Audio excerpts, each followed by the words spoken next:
کمرے کی فضا میں کشیدگی پھیلی ہوئی تھی۔ کمرے میں موجود دونوں ہی نفوس ایک دوسرے کی بات ماننے سے انکاری تھے۔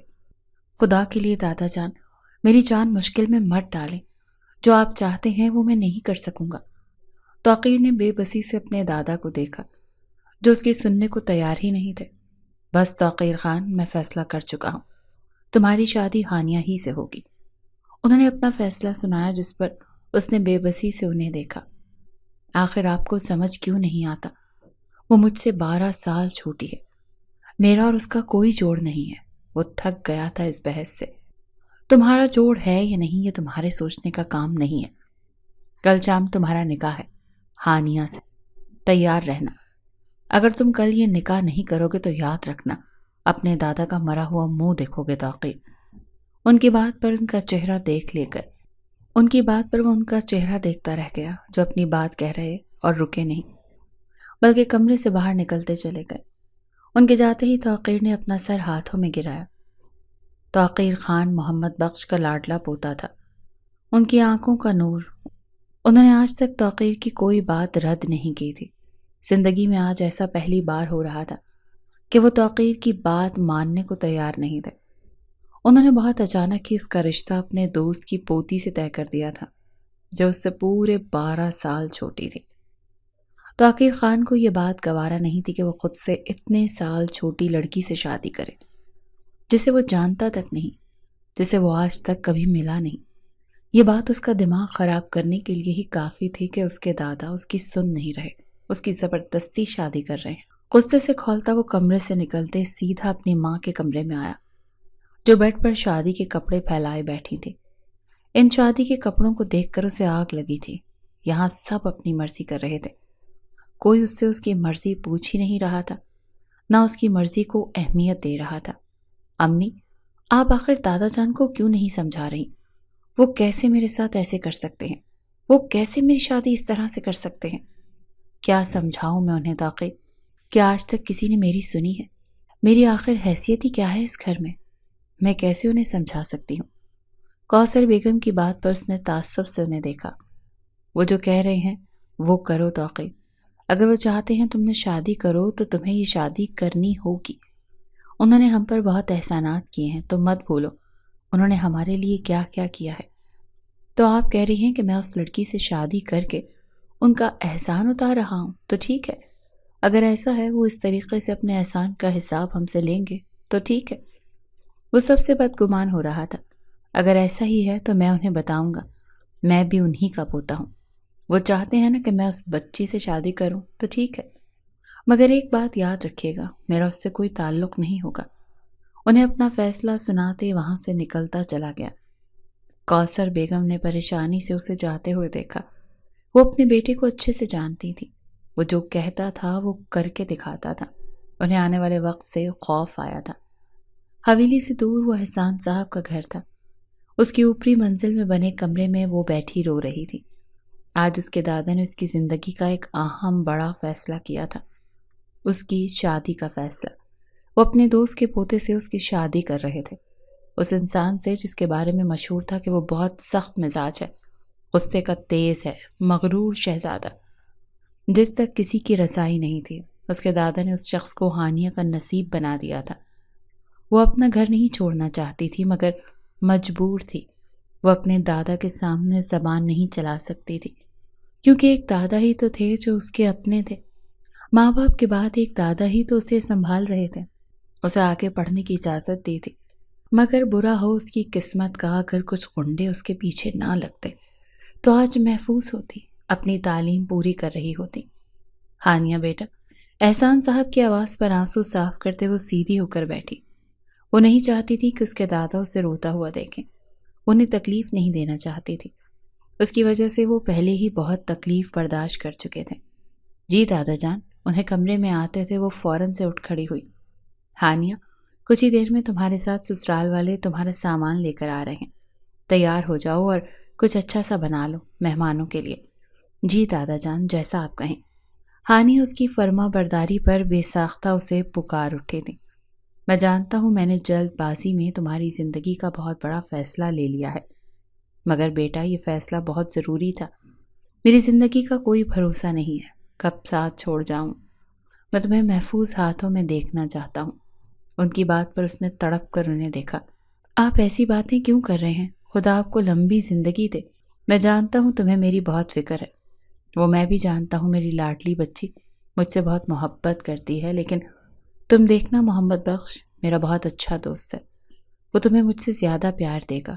اور توقیر، میں ملا ہوں اس سے، بہت پیارا بچہ ہے، تم اس کے ساتھ خوش رہو گی، محفوظ رہو گی، اور تمہیں خوش اور محفوظ دیکھ کر میں سکون سے رہ سکوں گا۔ ہانیہ، تمہارے ماں باپ نے مجھ پر بھروسہ کر کے تمہاری ذمہ داری مجھے دی ہے، اور میں اپنی زندگی میں اس ذمہ داری کو پورا کرنا چاہتا ہوں۔ میں نہیں چاہتا ایک بار پھر کوئی تمہیں آ کر تنگ کرے، تمہارے کردار پر کیچڑ اچھالے۔ وہ اسے جس بات کا حوالہ دے رہے تھے وہ اچھے سے جانتی تھی، مگر وہ کچھ کر نہیں سکتی تھی۔ مجھے آپ کے فیصلے پر کوئی اعتراض نہیں۔ دادا، آپ کہتے ہیں کہ ہانیہ مر جاؤ تو ہانیہ مر جاتی ہے۔ اس کی بات پر احسان صاحب کی آنکھیں نم ہوئی تھی۔ ہانیہ کے سر پر ہاتھ رکھ کر وہ کمرے سے نکلتے چلے گئے، جبکہ ہانیہ خود کو سنبھالتے کچن کی جانب بڑھ گئی، کیونکہ کچھ ہی دیر کے بعد کوثر بیگم اس کا سامان لے کر آنے والی تھی۔ کوثر، کہاں ہے توقیر؟ ہمیں شام بارات لے کر جانا ہے، اور توقیر کا کوئی اتا پتہ ہی نہیں ہے۔ آخر لڑکا سمجھتا کیا ہے خود کو؟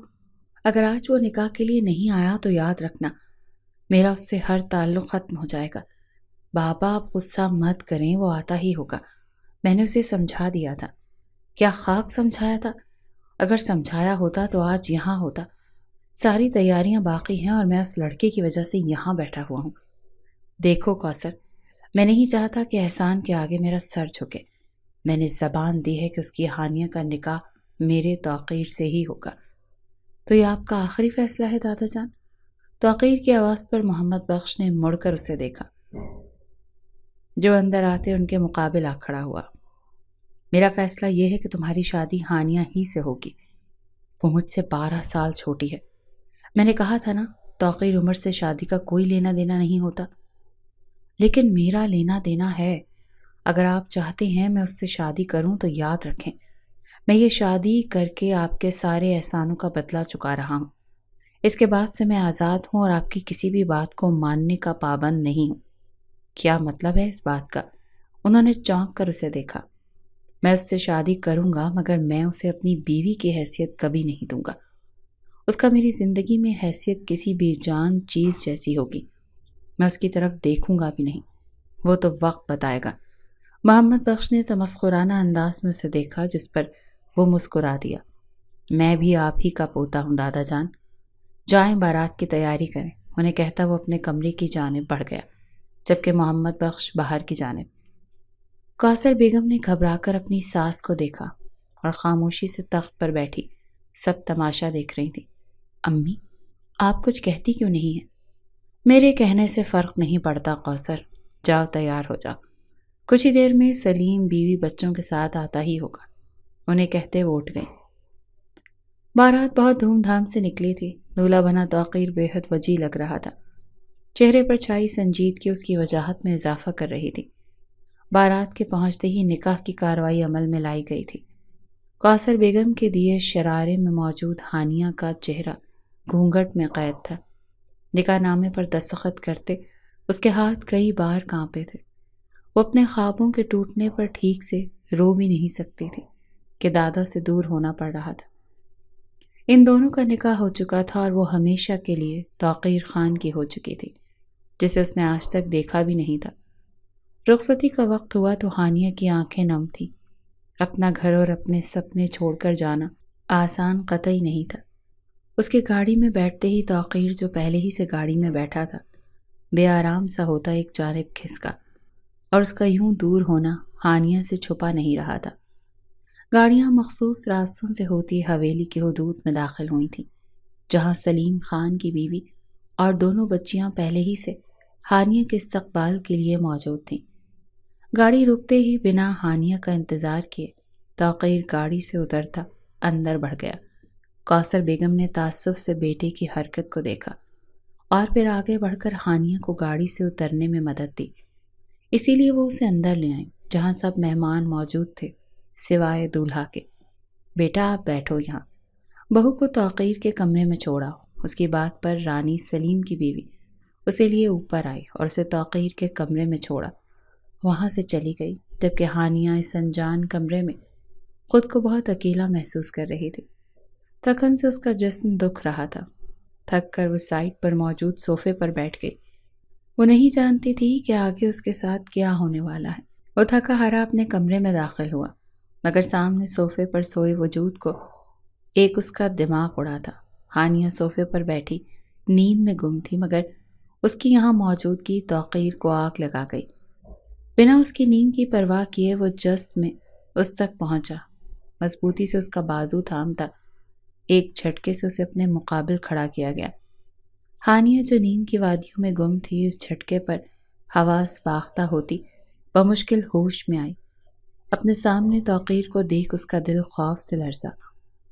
کس کی اجازت سے میرے کمرے میں قدم رکھا تم نے؟ اس کا بازو دبوچے اس معصوم کو تکلیف دے رہا تھا۔ تکلیف سے ہانیہ کی آنکھوں میں آنسو آ گئے۔ توقیر نے اسے دونوں بازوں سے پکڑ کر اپنے اتنا قریب کیا کہ توقیر کی سانسوں کی تپش ہانیہ کی سانسیں روک رہی تھی۔ توقیر کے سامنے وہ معصوم سی ڈری سہمی ہرنی لگ رہی تھی۔ جواب دو مجھے، یا گونگی ہو؟ وہ آنٹی، توقیر کا غصہ دیکھ ہانیہ سے بولا تک نہیں جا رہا تھا۔ اس کے ہکلا کر کہنے پر توقیر کے ماتھے پر پڑے بلوں میں اضافہ ہوا۔ کون آنٹی؟ ہاں ٹھیک سے جواب دو ورنہ مجھ سے برا کوئی نہیں ہوگا۔ توقیر کے سخت لہجے پر ہانیہ کے صبر کا دامن چھوٹا تھا اور وہ بے اختیار رونے لگی۔ اسے روتا دیکھ توقیر کے ماتھے پر بل پڑے۔ نفرت ہے مجھے رونے والوں سے، نکلو میرے کمرے سے۔ اس کا بازو پکڑ کر اسے گھسیٹتا وہ ایک جھٹکے میں اسے اپنے کمرے سے باہر نکال چکا تھا۔ تمہاری اوقات یہ ہے، آئندہ اس کمرے میں قدم نہیں رکھنا ورنہ یہ ٹانگ توڑ دوں گا، اسے وارن کرتا اس کے منہ پر دروازہ بند کر گیا، جبکہ ہانیہ تکلیف اور شرمندگی سے روتے وہیں بیٹھتی چلی گئی۔ صبح کا سورج طلوع ہوا تو توقیر عادت کے مطابق اٹھ چکا تھا۔ فریش ہو کر تیار ہوتا وہ جیسے ہی باہر آیا، کمرے کے باہر ہانیہ کو دیوار سے ٹیک لگائے سوتے دیکھ اس کے ماتھے کی رگیں ابھری، جبڑے بھینچے۔ اس نے دلہن بنی گہری نیند میں سوئی ہانیہ کو دیکھا۔ امی امی، اس کی چیخ پر ہانیہ ہڑبڑا کر اٹھی۔ وہیں کوثر بیگم تیزی سے اپنے کمرے سے نکل کر باہر آئی، مگر ہانیہ کو سامنے ہی اس زمین پر بیٹھے دیکھ وہ ساکت ہو گئی۔ اسے لے کر جائیں یہاں سے، میں اس کا سایہ بھی برداشت نہیں کروں گا اب۔ ایک جھٹکے سے ہانیہ کو اٹھاتا وہ کوثر بیگم کی جانب دھکیل گیا۔ وہ جو پوری رات ایک ہی پوزیشن میں سوئی تھی، اس اچانک جھٹکے پر تکلیف سے تڑپ اٹھی۔ توقیر، یہ کیا طریقہ ہے؟ ہانیہ کو سنبھالتے انہوں نے توقیر کو جھٹکا، جس پر اس نے گھور کر ہانیہ کو دیکھا، جو اس کی نظروں سے خوفزدہ ہوتی فوراً کوثر بیگم کے پیچھے چھپی تھی۔ اسے میرے سامنے مت آنے دیجیے گا ورنہ میرا دماغ خراب ہونے میں لمحہ نہیں لگے گا، انہیں صاف لفظوں میں کہتا وہ وہاں سے نکلتا چلا گیا، جبکہ اس کی دھمکی پر ہانیہ سسک اٹھی۔ بس بیٹا رو نہیں، چلو میرے ساتھ آؤ، میرے کمرے میں، دیکھو تم نے رات سے یہی کپڑے پہنے ہوئے ہیں، آ جاؤ شاباش۔ وہ اسے اپنے ساتھ اپنے کمرے میں لے آئے۔ اسے کپڑے دے کر واش روم بھیجتے وہ نیچے ناشتہ تیار کرنے آ گئی۔ ملازمین گھر میں موجود ہوتے تھے مگر ناشتہ اور کھانا ان کی ذمہ داری تھی۔ پورا دن انہوں نے ہانیہ کو اپنے ساتھ رکھا، کیونکہ توقیر کے رویے کے بعد وہ اسے توقیر کے سامنے بھیجنا بھی نہیں چاہتی تھی۔ مگر رات ہوتے ہی ہانیہ کی طبیعت خراب ہونے لگی، اسے بخار ہو رہا تھا۔ توقیر گھر میں نہیں تھا، سلیم بھی باہر تھا، اسی لیے کوثر بیگم مجبوراً دادا جان کے پاس گئیں۔ اسے توقیر کے کمرے میں منتقل کر دو، وہ خود دیکھ لے گا، آخر وہ ہانیہ اس کی ذمہ داری ہے۔ ان کی بات پر کوثر بیگم سر ہلاتے باہر آ گئیں۔ انہوں نے ہانیہ کو سمجھا کر اسے توقیر کے کمرے میں بھیج دیا اور خود اپنے کمرے میں آ گئی۔ جانتی تھیں اب توقیر غصہ ہوگا، مگر وہ ہانیہ کو ایسے ہی تو نہیں چھوڑ سکتی تھی، آخر کو توقیر کی بیوی تھی وہ۔ دوسری طرف بخار میں جھلستی ہانیہ گہری نیند میں تھی۔ جب توقیر واپس کمرے میں آیا، اپنے بیڈ پر ہانیہ کو سوئے دیکھا تو اس کا دماغ گھوما تھا۔ غصے سے اس کے سر پر پہنچ کر اس نے ہانیہ کو اٹھانا چاہا، مگر وہ بخار میں جھلس رہی تھی۔ اے لڑکی اٹھو، اسے پکارنے پر بھی ہانیہ نہیں اٹھی۔ جب ہی وہ پاس بیٹھ کر اسے اٹھانے لگا، مگر اٹھانے کے بجائے ہانیہ کروٹ لیتی مزید توقیر کے قریب ہوتے اس کے گرد بازو باندھ گئی۔ ہانیہ کی اس حرکت پر توقیر نے حیرت سے اسے دیکھا، جو اس کے بے حد نزدیک لیٹی تھی، نازک کم سن وجود، بے تحاشا خوبصورت، اس کی بیوی تھی، مگر توقیر خان اسے بچی سمجھ رہا تھا۔ اس کے معصوم نقوش بخار کی حدت سے سرخ ہو رہے تھے۔ پانی! ہانیہ کی آواز پر ہوش کی دنیا میں آتا وہ اسے سائڈ ٹیبل سے گلاس اٹھا کر پانی پلانے لگا۔ آج رہ لو مگر کل یہاں نظر نہیں آنا تم۔ اس کے کان میں سرگوشی کرتا وہ اٹھ کر صوفے پر آ بیٹھا۔ اس کی نگاہیں بار بار بھٹکتی ہانیہ پر جا رکتی، جو بکھری حالت میں گہری نیند میں گم توقیر خان کے لیے مصیبت بنی ہوئی تھی۔ اپنے جذبات کو لگام ڈالتا وہ وہیں صوفے پر دراز ہو گیا۔ اس نے سوچ لیا تھا کہ آج کے بعد وہ اسے یوں اپنے کمرے میں نہیں آنے دے گا، چاہے کچھ بھی ہو جائے۔ اگلی صبح ہانیہ کے اٹھنے سے پہلے ہی توقیر کمرے سے اور گھر سے جا چکا تھا۔ ہانیہ کی آنکھ کھلی تو طبیعت کافی بہتر محسوس ہوئی۔ فریش ہو کر وہ نیچے آئی۔ سب نیچے موجود تھے سوائے توقیر کے۔ رات اس کی گئی سرگوشی ہانیہ کے کانوں میں گونج رہی تھی۔ ہانیہ بھابھی کہاں گم ہے؟ زویا کی بات پر ہانیہ نے نفی میں سر ہلایا۔ محمد بخش کی 2 ہی بیٹے تھے، سلیم اور معراج۔ سلیم اپنی بیوی رانی اور دونوں بیٹیوں زویا اور زوہا کے ساتھ شہر میں رہتے تھے، جبکہ معراج نے جب دوسری شادی کی تو محمد بخش نے اپنی بہو کا ساتھ دے معراج کو اپنی زندگی سے بے دخل کر دیا اور کوثر کو اپنی بیٹی کا درجہ دیا۔ انہوں نے ہر مشکل وقت میں پورا ساتھ دیا تھا۔ کوثر ان کے احسانات کے بوجھ تلے دبتی جا رہی تھی، اور اب توقیر نے ہانیہ سے شادی کر کے ایک بار ہی سارے احسان چکا دیے تھے۔ ہم لوگ واپس جا رہے ہیں بھائی کا وہاں گھر ہے، آپ کب آئیں گی؟ اس کے سوال پر ہانیہ نے کوثر بیگم کو دیکھا۔ جلد آئے گی تم لوگوں کی بھابھی، اب جاؤ اور جلدی سے بیٹا پیکنگ کر لو۔ کوثر بیگم نے اس کی مشکل آسان کی تو وہ گہرا سانس لے کر رہ گئی۔ سبھی مہمان جا چکے تھے، سلیم کی فیملی بھی جا چکی تھی۔ ایسے میں پوری حویلی میں ہانیہ اور کوثر بیگم اکیلی ہوتی، کیونکہ اماں جان اس بار سلیم کے ساتھ چلی گئی تھی۔ توقیر تو رات کو گھر آتا اور سب نکل جاتا۔ اس کی زندگی میں ہانیہ کی کوئی حیثیت نہیں تھی، وہ اسے منہ تک نہیں لگاتا تھا، کو جا کے اسے بیوی ماننا یا اس سے محبت کرنا۔ ہانیہ ہر وقت کوثر بیگم کے ساتھ لگی رہتی۔ اس نے کبھی ماں باپ کا پیار نہیں پایا تھا، اور اب کوثر بیگم کی محبت پا کر اسے کسی اور کی ضرورت ہی نہیں تھی۔ وہ چھوٹی تھی، ذرا سی محبت پر ہی خوش ہو گئی تھی، مگر کبھی کبھی اسے توقیر کا رویہ تکلیف دیتا تھا۔ اسے اچھا لگنے لگا تھا۔ وہ چاہتی تھی توقیر اس سے بات کرے، اس کی سنے، اس سے محبت کرے، اس کے ساتھ ہنسی مذاق کرے، کیسے وہ زویا اور زوہا سے کرتا تھا۔ مگر یہ تو اس کے خواب تھے، توقیر کبھی ان خوابوں کو پورا نہیں کرے گا، وہ جانتی تھی۔ ان کی شادی کو 3 مہینے ہو گئے تھے اور سردیاں شروع ہو چکی تھیں۔ سردیاں ہمیشہ ہانیہ پر بھاری گزرتی تھیں کہ وہ نازک جان بیمار بہت ہوتی تھی۔ ایسے میں دادا ہی اسے سنبھالتے تھے، مگر اب دادا بھی نہیں تھے۔ کوثر بیگم اسے بیمار دیکھ کر پریشان ہو گئی۔ کچھ سوچتے انہوں نے اسے توقیر کے کمرے میں شفٹ کر دیا۔ آپ اسے یہاں کیوں لائی ہیں؟ اسے اپنے کمرے میں دیکھ توقیر کے ماتھے پر بل پڑے تھے۔ اسے بخار ہے توقیر، میں خود کو نہیں سنبھال سکتی، اسے کیسے سنبھالوں گی؟ ان کی بات پر اس نے گہرا سانس بھرا۔ وہ چاہتا تھا وہ اسے لے جائیں، مگر اپنی ماں کے معاملے میں وہ بے حس نہیں بن سکتا تھا، اسی لیے ہانیہ کو بیڈ پر لٹاتے وہ خود وہیں اس کے پاس بیٹھ گیا۔ جب ہانیہ اٹھ کر اس کے قریب ہوتے اس کے سینے پر سر رکھ گئی۔ ہانیہ کی اس حرکت پر توقیر کا دل زوروں سے دھڑکا۔ مجھے سردی لگ رہی ہے۔ بخار میں ٹھنڈ سے کانپتی وہ توقیر کے سینے میں منہ چھپانے لگی تو توقیر لب بھیج گیا۔ ہانیہ کے لب اپنی گردن پر محسوس کر اس نے اسے خود سے دور کرنا چاہا کہ دل اب بے ایمان ہو رہا تھا۔ وہ اس پر حق رکھتا تھا، یہ احساس ہی کافی تھا۔ دل میں بھائی بدگمانی کو پیچھے دھکیلنے میں ہانیہ کے مزید قریب آنے پر وہ دیوانہ ہو رہا تھا۔ وہ جو اس کی طرف دیکھتا بھی نہیں تھا اب ہانیہ کے کمسن وجود پر بہک رہا تھا۔ جبھی بہت نرمی سے اس نے ہانیہ کو باہوں میں لیا اور آہستہ سے جھک کر اس کے ماتھے پر اپنے سلگتے لب رکھے۔ بے ہوشی میں فائدہ اٹھانے والوں میں سے نہیں ہوں میں، ہوش میں آؤ گی تو بات ہوگی۔ اب اس پر اور خود پر بلینکٹ ٹھیک کرتا وہ خود میں بھیج گیا۔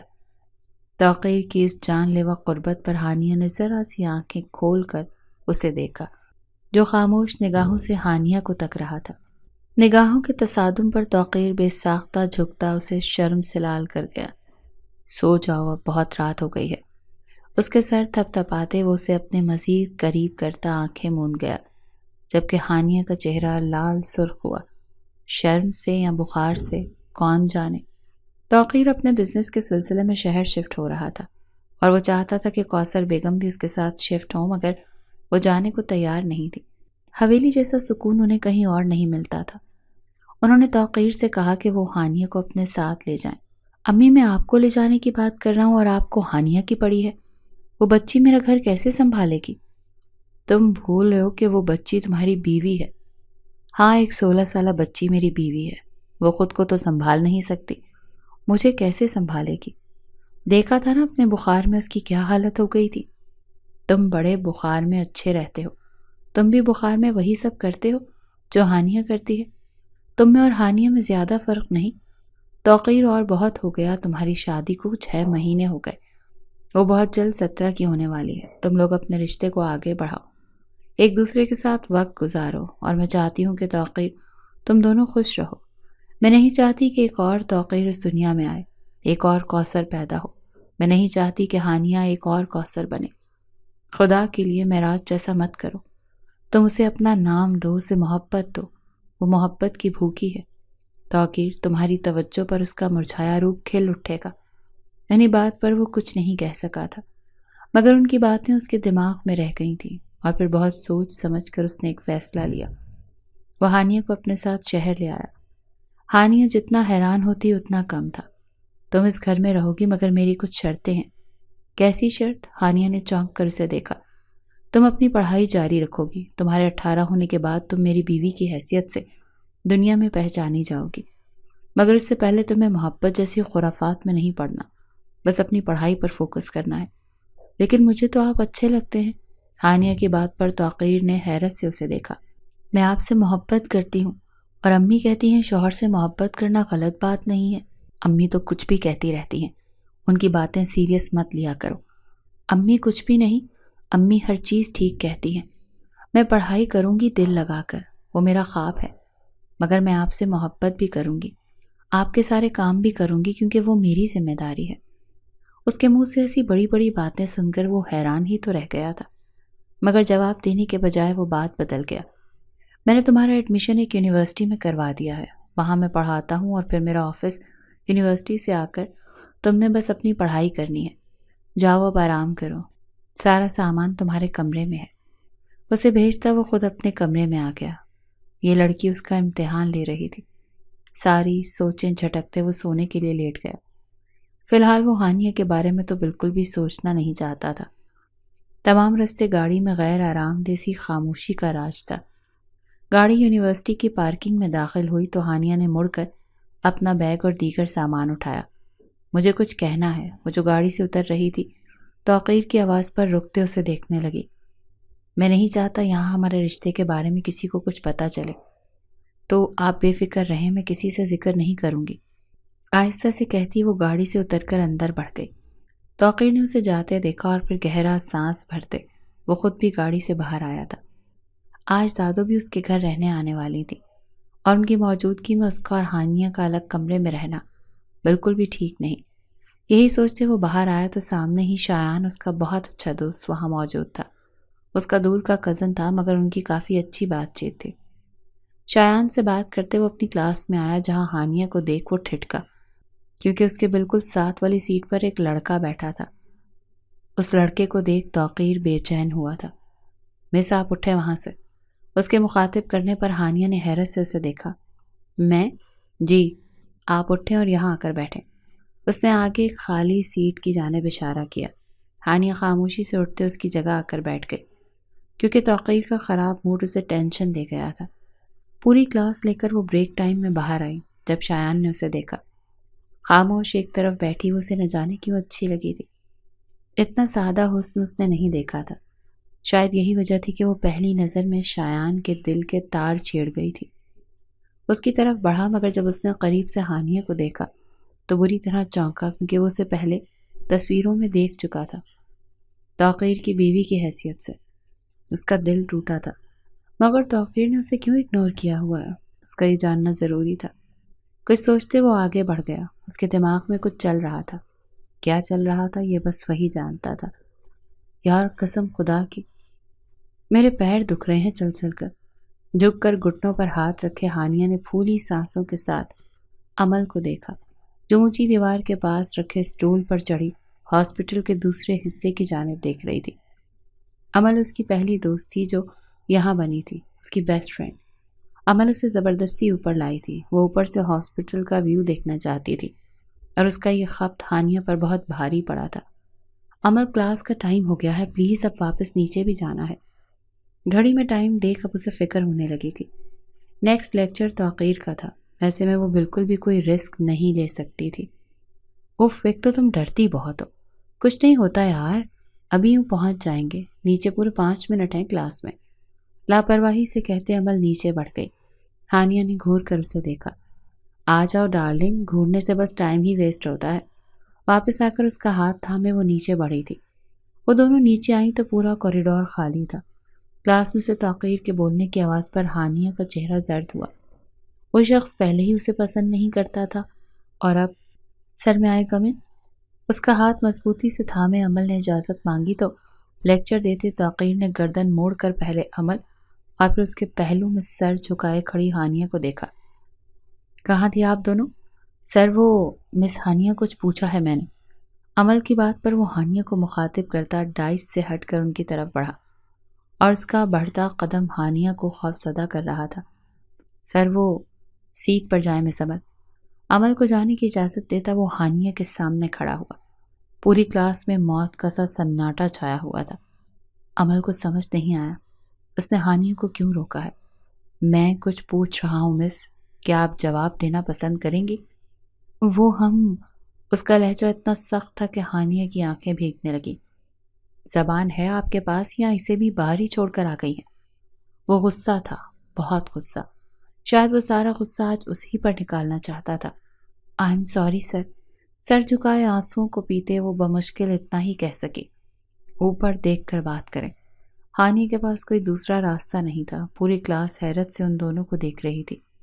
بری طرح انگلیاں مروڑتے، لب کچلتے اس نے بھیگی پلکیں اٹھا کر توقیر کو دیکھا، جو اس کی آنکھوں میں آنسو دیکھ کر لمحے کو تھما تھا۔ ضبط سے اس کا پورا چہرہ سرخ ہو رہا تھا۔ ہونٹوں کا رنگ چہرے سے زیادہ سرخ تھا۔ سنہری سرخی مائل آنکھیں، بھیگی پلکیں، سرخ چھوٹی سی ناک۔ وہ کسی کا بھی ایمان ڈگمگا سکتی تھی۔ وہ کسی کو بھی اپنے سحر میں مبتلا کر سکتی۔ ایسے پڑھیں گے آپ آگے؟ اگر نہیں پڑھنا تو گھر بیٹھیں آپ۔ جیسے اسٹوڈنٹس کی وجہ سے جو اہل ہوتے ہیں وہ آگے نہیں آ پاتے۔ اس کے لفظ بہت ترش تھے۔ وہ کیسے اسے اس طرح بات کر سکتا تھا؟ کیسے؟ آخر وہ سب کے سامنے کیوں سے نیچا دکھا رہا تھا؟ سوری ٹو انٹرپٹ سر، مگر ہم بریک میں اوپر گئے تھے۔ وہ آپ کی کلاس سے پہلے ہی ہم نیچے آ رہے تھے، مگر ہانیہ کا پیر سیڑھیوں پر مڑ گیا جس کی وجہ سے ہمیں لیٹ ہو گیا۔ عمل سے مزید برداشت نہیں ہوا تھا۔ وہ کیسے بنا کچھ جانے اس پر برس رہا تھا، اور صرف اس پر۔ وہ بھی تو برابر کی شریک تھی۔ وہ دونوں نیچے آ رہی تھی جب ہانیہ کا پیر مڑا تھا۔ خود نے خود کو نارمل ظاہر کیا تھا، مگر اسے چلنے میں دقت ہو رہی تھی۔ عمل کی بات پر توقیر کی نگاہیں بے اختیار ہی اس کے پاؤں پر پڑی۔ جائیں سیٹ پر، اور اب کوئی میری کلاس میں لیٹ نہ آئے۔ اس کی اجازت ملنے پر وہ لنگڑا کر چلتے، تکلیف برداشت کرتے اپنی سیٹ پر آ کر بیٹھ گئی۔ اس کا دل کیا دھاڑے مار مار کر روئے، مگر کاش وہ ایسا کر سکتی۔ ہانی، عمل نے اسے کچھ کہنا چاہا، مگر وہ ہاتھ کے اشارے سے اسے روکتے اپنے رجسٹر پر جھک گئی، اور پھر پورا لیکچر اس نے ایسے ہی اٹینڈ کیا۔ دل اس شخص کی شکل دیکھنے کا بھی روادار نہیں تھا جو آپسی اختلاف ایسے کلاس میں اسے ڈانٹ کر نکال رہا تھا۔ شام 5 بجے اس کو آف ہوا تو وہ سب کے ساتھ باہر آئی۔ عمل اس کا ہاتھ تھامے اس کے ساتھ ساتھ تھی۔ عمل تم جاؤ، میں ابھی بس جانے والی ہوں۔ آج ڈرائیور انکل شاید لیٹ ہو گئے ہیں۔ اسے یاد تھا دادی بیگم نے کہا تھا کہ وہ توقیر کے ساتھ واپس آئے کیونکہ ڈرائیور انکل آج مصروف تھے، لیکن اس کا ایسا کوئی ارادہ نہیں تھا۔ ہانیہ آپ ٹھیک ہیں؟ شایان کو باہر کی جانب بڑھ رہا تھا جب ہانیہ کو عمل کا سہارا لیے کھڑا دیکھ فوراً سے اس کے پاس آیا۔ چہرے پر فکر مندی چھائی ہوئی تھی۔ میں ٹھیک ہوں۔ کیسے ٹھیک ہو؟ سرہانی کا پیر مڑ گیا تھا اور اوپر سے توقیر سر نے اتنی دیر اسے کھڑا رکھا، چلا بھی نہیں جا رہا اس سے۔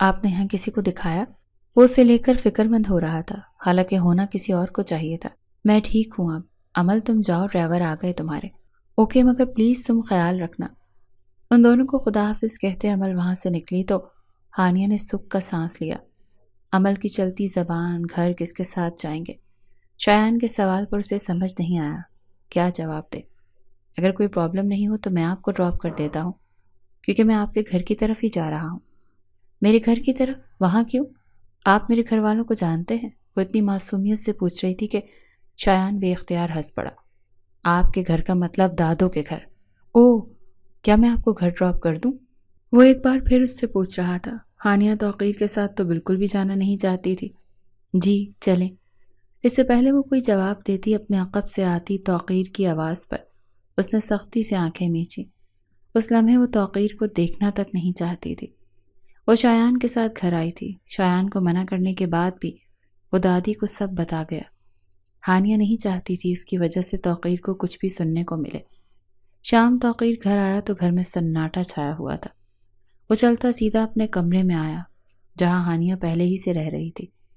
پیر کیسا ہے اب؟ بیڈ پر بیٹھتے توقیر نے اسے پوچھا، جو بالکل بھی اس سے بات نہیں کرنا چاہتی تھی۔ بالکل ٹھیک ہے، ورنہ اس کے شوہر نے تو کوئی کسر نہیں چھوڑی تھی۔ ہانیہ کی جگہ کمرے میں آتی دادی بیگم نے جواب دیا۔ ان کی بات سن توقیر نے گردن موڑ کر ہانیہ کو دیکھا۔ اسے ایسے مت دیکھو، اس نے مجھے کچھ نہیں کہا، شایان نے بتایا۔ توقیر، ہم خوش تھے نا، تم ہو وہاں ہانیہ کے لیے، مگر تم دھیان تو رکھنے سے رہے، اسے سزا دے رہے تھے۔ دادو، غلطی میری تھی، وہ منمنائی۔ یہ دیکھو، آ گئی شوہر کی طرفدار۔ جب سے آئی ہے یہی کہہ رہی ہے کہ ان کی غلطی نہیں ہے، انہیں کچھ نہیں کہنا۔ آپ دادی بیگم کے کہنے کا انداز ایسا تھا کہ بے اختیار توقیر کے چہرے پر مسکراہٹ آئی۔ فریش ہو جاؤ، کھانا لگواتی ہوں میں، ان دونوں کو کہتے وہ کمرے سے باہر نکل آئیں۔ آئندہ ایسا کچھ ہو تو رونے سے اچھا ہے کہہ دیا جائے تاکہ ڈانٹ نہ پڑے۔ اس کا پیر دیکھتے وہ نرمی سے بولا۔ آپ نے کہنے کا موقع ہی نہیں دیا تھا، خفگی سے کہتے وہ اپنا پیر پیچھے کر گئی۔ توقیر نے سر اٹھا کر اس کے خفا خفا سے چہرے کو دیکھا۔ میں فریش ہو جاؤں پھر چلتے ہیں نیچے؟ چل سکتی ہے نا؟ جی۔ توقیر کا نرم انداز اسے حیران کر رہا تھا۔ اس کی حیرانگی دیکھ وہ مبہم سا مسکرایا۔ اس حسین چہرے کو دیکھتے آج وہ پہلی بار نظریں نہیں ہٹانا چاہتا تھا۔ کچھ نہیں، فوراً سے سنبھلتے وہ اٹھ کر ڈریسنگ روم میں بند ہوا تھا۔ ہانیہ نے الجھ کر ڈریسنگ روم کے بند دروازے کو دیکھا۔ ڈنر کے بعد اسے دادی بیگم نے بلایا۔ وہ چاہتی تھی ہانیہ اور توقیر ایک ساتھ دعوت میں جائیں، مگر وہ فوراً انکار کر گیا۔ دادو، میں کیسے اس کے ساتھ وہاں جا سکتا ہوں؟ کیوں؟ کیا برائی ہے اس بچی میں؟ دادی بیگم کو اس کا اس طرح کہنا سخت برا لگا۔ بھائی میرے آگے بچی لگتی ہے وہ، سب کیا کہیں گے، بچی سے شادی کر لی؟ وہ سخت جھنجھلاہٹ کا شکار ہو رہا تھا۔ اچھی خاصی بڑی بچی ہے، 18 کی ہو چکی ہے، پھر بھی وہ مجھ سے 12 سال چھوٹی ہے۔ توقیر اس بات کو قبول کرو کہ وہ تمہاری بیوی ہے۔ کیا مجھے نظر نہیں آتا؟ ان کی بات پر وہ چپ ہوا تھا۔ اپنی بیوی کو کسی اور کے ساتھ روانہ کر دیا، یہ بھی نہیں سوچا کہ جس کے ساتھ بھیج رہے ہو وہ ہانیہ کے لیے اپنا رشتہ بھیجنا چاہتا تھا۔ دادی بیگم کب سے غصہ کنٹرول کر رہی تھی، مگر توقیر کی باتوں کی وجہ سے انہیں بولنا پڑا۔ اگر نہیں ہے یہ قبول رشتہ تو ٹھیک ہے، بات کرتی ہوں میں شایان سے، تم ہانیہ کو آزاد کر دینا۔ اپنا فیصلہ سناتی وہ اسے ساکت چھوڑے وہاں سے اٹھ گئی۔ آج آف کر لیتی بیٹا، تھوڑا پیر کو آرام مل جاتا۔ دادی بیگم اس کے لیے پریشان تھیں جو بیگ لیے گھر سے نکل رہی تھی۔ دادو، میرا سر بہت کھڑوس ہے، ایک چھٹی پر 10 باتیں سناتے ہیں، چھٹی نہیں کر سکتی۔ شرارت سے کہتے وہ مڑی، مگر سامنے کھڑے توقیر کو دیکھ چہرے کی مسکراہٹ سمٹی۔ لو، آ گئے آپ کے کھڑوس باس، شرارت سے کہتے وہ اندر بڑھ گئی، جبکہ توقیر خاموشی سے اس کے فرنٹ کو کھولتے خود ڈرائیونگ سیٹ پر بیٹھ گیا۔ آ جائیں، ورنہ گاڑی میں لیٹ بیٹھنے پر بھی کھڑوس ٹیچر ڈانٹ سکتا ہے۔ اس کے ٹونٹ پر دانتوں تلے لب دباتی وہ گاڑی میں بیٹھی، اور اس کے بیٹھتے ہی گاڑی سٹارٹ ہوئی تھی۔ کلاس سے پہلے میرے آفس میں جائیے گا، میں گاڑی پارک کر کے آتا ہوں۔ کیوں؟ اس نے اچنبھے سے توقیر کو دیکھا جو صبح سے ہی الگ موڈ میں تھا۔ کیونکہ میں بول رہا ہوں۔ اب اس جواب کے بعد وہ کیا کہتی؟ سر ہلاتے خاموشی سے گاڑی سے اترتے اس نے توقیر کے آفس کا رخ کیا۔ اس کا روم اتنی نفاست سے سجا تھا، پورے روم کا طائرانہ جائزہ لیتے وہ سائڈ پر رکھی چیئر پر بیٹھ گئی۔ اس کا خواب تھا کہ اس کا آفس بھی اسی طرح کا ہو۔ کیسا لگا آفس؟ توقیر کب اندر آیا اسے بالکل اندازہ نہیں ہوا، اسی لیے وہ اس کے سوال پر چونکی۔ آپ کب آئے؟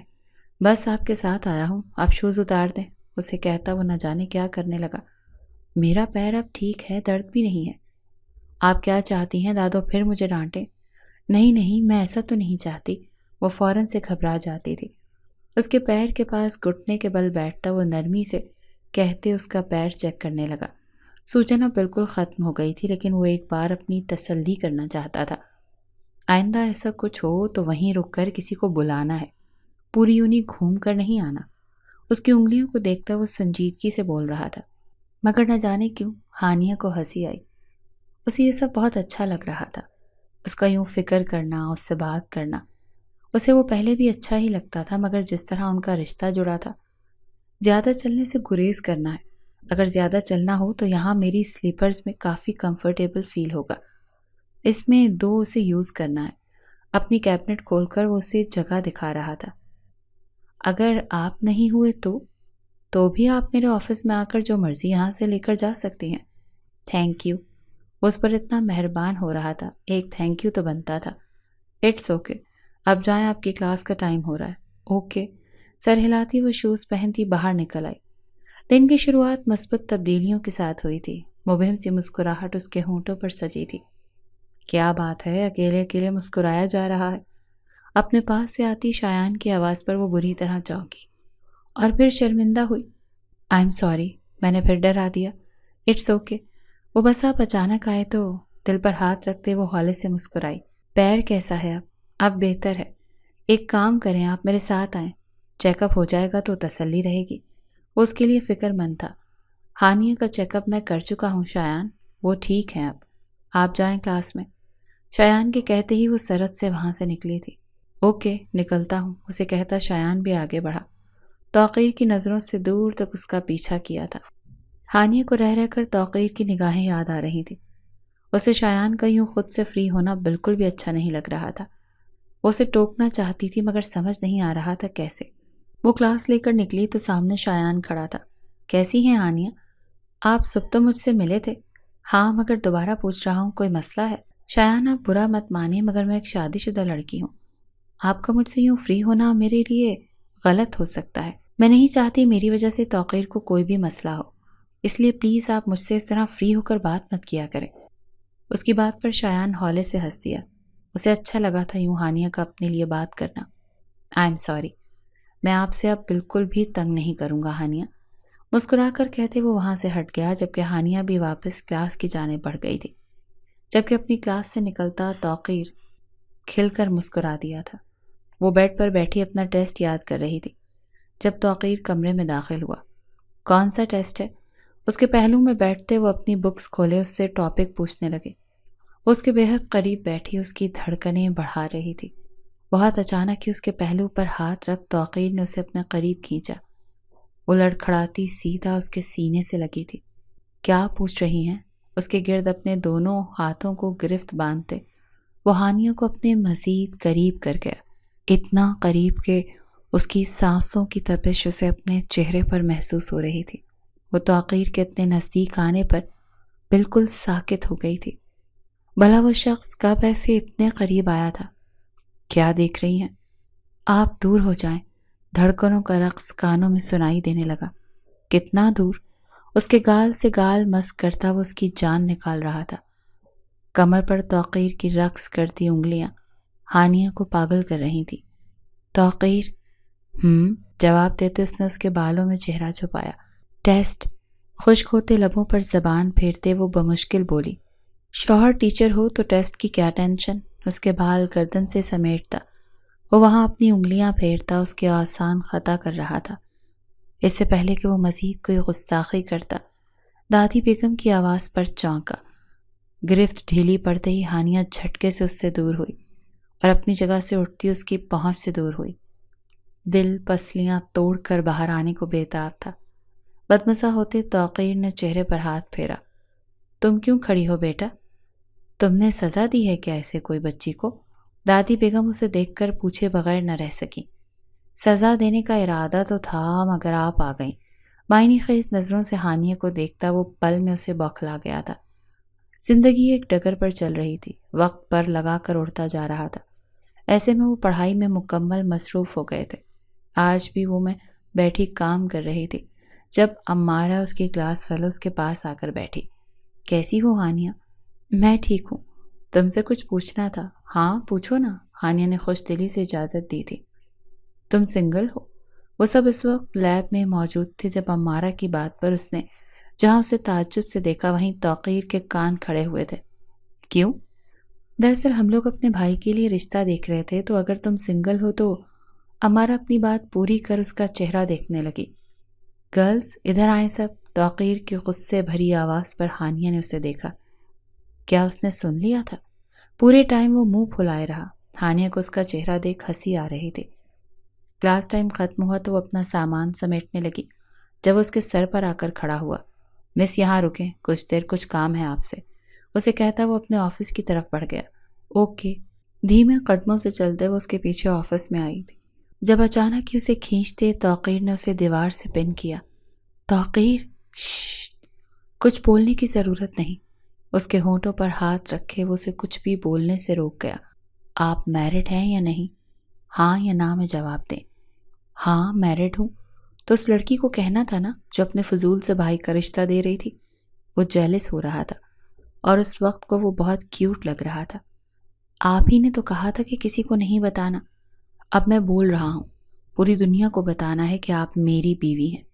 اسے کمر سے کھینچ کر اپنے قریب کر گیا۔ پھر سوچ لیں، آپ کی ساری فیمیل اسٹوڈنٹس کے دل ٹوٹ جائیں گے۔ اسے یوں دیکھ وہ شرارت سے بولی، ٹوٹ جائیں تو ٹوٹ جائیں، آج کے بعد کوئی رشتہ نہیں آنا چاہیے۔ یار بیوی ہے میری، چوڑیاں پہنے، ناک میں وہ ڈالیں جو دادو ڈالتی ہیں، لگے کہ آپ میری بیوی ہیں۔ ہانیہ دانتوں تلے لب دبائے بس اسے دیکھ رہی تھی۔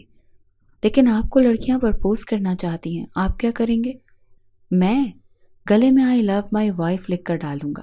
اس کی بات پر ہانیہ نے حیرت سے اسے دیکھا۔ پہلا باضابطہ اظہار محبت۔ ایسے کیا دیکھ رہی ہیں آپ مجھ سے؟ اسے جیسے اپنی سماعت پر یقین نہیں آیا۔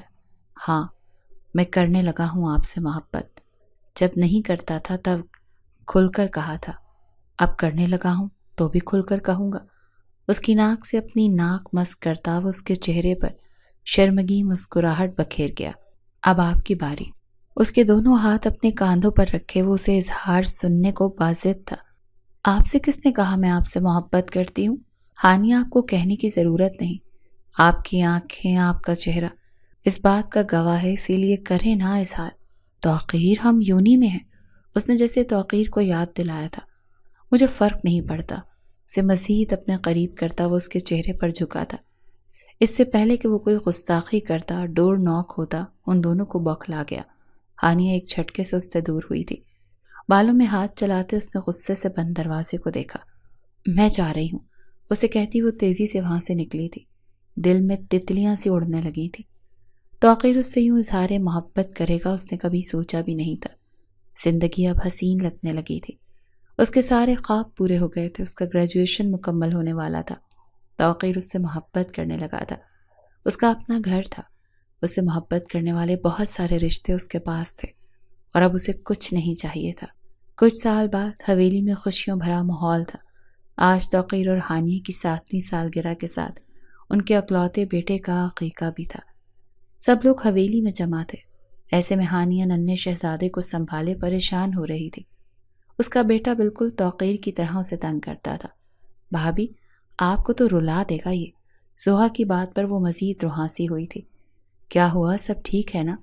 ان دونوں کو کھڑا دیکھ توقیر ان کے پاس آیا۔ توقیر بھائی، ان میڈم سے آپ کا بیٹا نہیں سنبھل رہا۔ ہانیہ کی رونی صورت پر توقیر کو ترس آیا۔ وہ توقیر سے تو کم ہی تنگ کرتا تھا، مگر وہ بیچاری رونے جیسی ہو جاتی تھی۔ فائنلی ان کی زندگی کی نئی شروعات ہوئی تھی۔ او ہو، کتنی بری بات ہے، بچے مما کو ایسے تنگ نہیں کرتے۔ ہانیہ سے روحان کو لیتے توقیر نے اسے اپنے ساتھ لگایا۔ گزرتے وقت کے ساتھ اس لڑکی سے اس کی محبت بڑھتی چلی گئی تھی۔